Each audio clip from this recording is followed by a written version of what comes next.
നമ്മുടെ ഈ നാട് ഇതുവരെ കണ്ടതിൽ വെച്ച് ഏറ്റവും വലിയ പ്രതിസന്ധിയിലേക്ക് മാറുന്നു.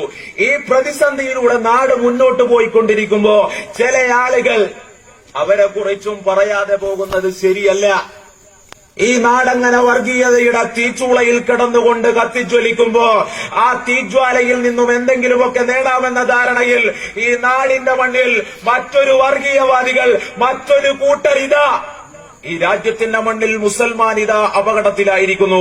ഈ രാജ്യത്തെ മുസൽമാന്റെ ഇസ്സത്ത് കാക്കാൻ, ദീനിന്റെ ഇസ്സത്ത് കാക്കാൻ, ഈ രാജ്യത്തെ മുസൽമാന്റെ ആത്മാഭിമാനം കാക്കാൻ ഇതാ ഞങ്ങളോടൊപ്പം അണിചേരുക എന്ന് പറഞ്ഞുകൊണ്ടൊരു കൂട്ടർ, പേര് SDPI, പേര് NDF, കൂടെ കുറച്ച് ജമാഅത്തെ ഇസ്ലാമിക്കാരും വലിയ പ്രചരണം അവർ നടത്തിക്കൊണ്ടിരിക്കുന്നു. 21 ഊരിയ കത്തി ഞങ്ങൾ ഒറയിലിട്ടിട്ടില്ല, പുതിയ മുദ്രാവാക്യം. മലപ്പുറം ജില്ലയിൽ നടത്തിയ ഒരു മാർച്ച് നിങ്ങൾ കണ്ടിട്ടുണ്ടാവും. നമ്മളെ സ്കൂളുകളിലൊക്കെ നമ്മൾ പ്രച്ഛന്ന വേഷം നടത്തും. ഏത് പ്രച്ഛന്ന വേഷം? വേട്ടക്കാരന്റെ വേഷം, അതുപോലെ പല വേഷങ്ങളും പ്രച്ഛന്ന വേഷം. മലപ്പുറത്ത് NDFന്റെ ഒരു പ്രകടനം, ഫ്രണ്ടിൽ പ്രച്ഛന്ന വേഷധാരികളായ കുറെ ആളുകൾ വിളിക്കുന്ന മുദ്രാവാക്യം എന്താ? ഓർത്തു കളിച്ചോ, സൂക്ഷിച്ചോ, 21 ഊരിയ കത്തി ഞങ്ങൾ ഉറയിലിട്ടിട്ടില്ല. എന്താണ് 21 കത്തി? വല്ല ധാരണയുണ്ട് NDFകാർക്ക്? 1921 കേരളത്തിന്റെ മണ്ണിൽ നടന്ന മലബാർ കലാപത്തെക്കുറിച്ച്, കാർഷിക കലാപത്തെക്കുറിച്ച് ബ്രിട്ടീഷുകാർ വിളിച്ച മാപ്പിള ലഹള എന്ന് പറയുന്ന 1921 സമരത്തെക്കുറിച്ച് വല്ല ധാരണയും കേരളത്തിലെ NDFകാർക്കുണ്ട? എന്നിട്ട് അവര് പറയുക 21 ഊരിയ കത്തി ഞങ്ങൾ ഉറയിലിട്ടിട്ടില്ല. വലിയ മുദ്രാവാക്യങ്ങൾ വിളിക്കുന്നു. അവരുടെ സമര പോരാട്ടങ്ങളിലെ മുൻപന്തിയിലുള്ള മുദ്രാവാക്യം, ഞങ്ങളിലൊന്നിനെ തൊട്ടെന്നാൽ അക്കളി തീക്കളി സൂക്ഷിച്ചോ, അതിനൊപ്പം കൂലു തക്ബീർ, അല്ലാഹു അക്ബർ. അവരുപയോഗിച്ചുകൊണ്ടിരിക്കുന്ന മുദ്രാവാക്യങ്ങൾ വലിയ തരത്തിൽ ഈ നാടിനെ വിഭജിക്കാനുള്ള ശ്രമം. ഏതെങ്കിലും ഒരു ജനവിഭാഗത്തെ, മുസ്ലിം ജനവിഭാഗത്തെ ഏതെങ്കിലും ഒരു ശ്രേണിയിൽ, മുസ്ലിം വിഭാഗത്തെ ഏതെങ്കിലും ഒരു കോണിൽ ഒരുമിച്ച് കൂട്ടിക്കൊണ്ട് ഈ രാജ്യത്ത് വർഗീയവാദികൾക്കെതിരെ സമരം ചെയ്യാം എന്ന് രാജ്യത്തെ NDFകാര് ധരിക്കുന്നുണ്ടോ? അങ്ങനെയുള്ള ധാരണ ഈ രാജ്യത്തെ മുസൽമാൻ ഒരു ശവപ്പെട്ടി ഉണ്ടാക്കി, ആ ശവപ്പെട്ടിയിൽ മുസൽമാനെ കിടത്തി, ആ ശവപ്പെട്ടി കടിക്കുന്ന അവസാനത്തെ ആണിയാണ് NDFകാരാ നിങ്ങളിപ്പോ രാജ്യത്തിന്റെ മണ്ണിൽ ചെയ്തുകൊണ്ടിരിക്കുന്നത്. ഈ രാജ്യത്തെ മുസൽമാനോട് കാണിച്ചുകൊണ്ടിരിക്കുന്ന ഏറ്റവും കൊടും വഞ്ചനയാണ് NDFകാർ ഈ നാടിന്റെ മണ്ണിൽ സംഘടിപ്പിച്ചുകൊണ്ടിരിക്കുന്നത്. ഇപ്പൊ കഴിഞ്ഞ ദിവസം ഞങ്ങളുടെ നാട്ടിൽ ഒരു അയൽപ്പക്ക സംഗമം NDFന്റെ തൊട്ടപ്പുറത്തുള്ള വീടുകളിൽ കടന്ന് വിളിക്കുന്നത് നമ്മുടെ മതം വലിയ അപകടത്തിലാണ്, നമ്മൾ വലിയ അപകടത്തിലാണ്, മുസൽമാൻ വലിയ അപകടത്തിൽ, മുസൽമാന്റെ ഇസ്സത്ത് കാക്കണം, വലിയ പോരാട്ടം നടത്തണം, നമ്മൾ ഒരുമിക്കണം.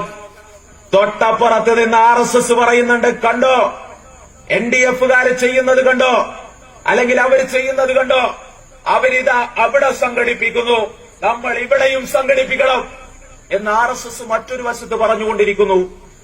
RSS എന്ന് പറയുന്ന രാജവെമ്പാലയ്ക്ക് വളമായി മാറുന്ന നീർക്കോലികളായി ഇവിടെയുള്ള NDFകാര് മാറുന്നു. എന്താ അവരുടെ പരിപാടി? രാജ്യത്തിന്റെ മതനിരപേക്ഷ കാണിക്കാൻ, മതനിരപേക്ഷത കാക്കാൻ. പ്രിയമുള്ള NDFകാരായി രാജ്യത്തിന്റെ ചരിത്രം എടുത്ത് പരിശോധിച്ചു നോക്കിയാൽ ഏതെങ്കിലും ഒരു മുസൽമാൻ രാജ്യത്തിന്റെ ഏതെങ്കിലും ഒരു കോണിൽ നിന്നുകൊണ്ട് കൂലു തക്ബീർ, അല്ലാഹു അക്ബർ എന്ന് വിളിച്ചിട്ടല്ല ഈ രാജ്യത്തിന് സ്വാതന്ത്ര്യം കിട്ടിയത്. ഈ രാജ്യത്തിന്റെ തെരുവോരങ്ങളിൽ ഏതെങ്കിലും കോണുകളിൽ നിന്നുകൊണ്ട് ഏതെങ്കിലും ഒരു ഹൈന്ദവൻ രാമരാമ പാടിയതിന്റെ ഭാഗമായിട്ടല്ല ഈ രാജ്യത്തിന് സ്വാതന്ത്ര്യം കിട്ടിയത്.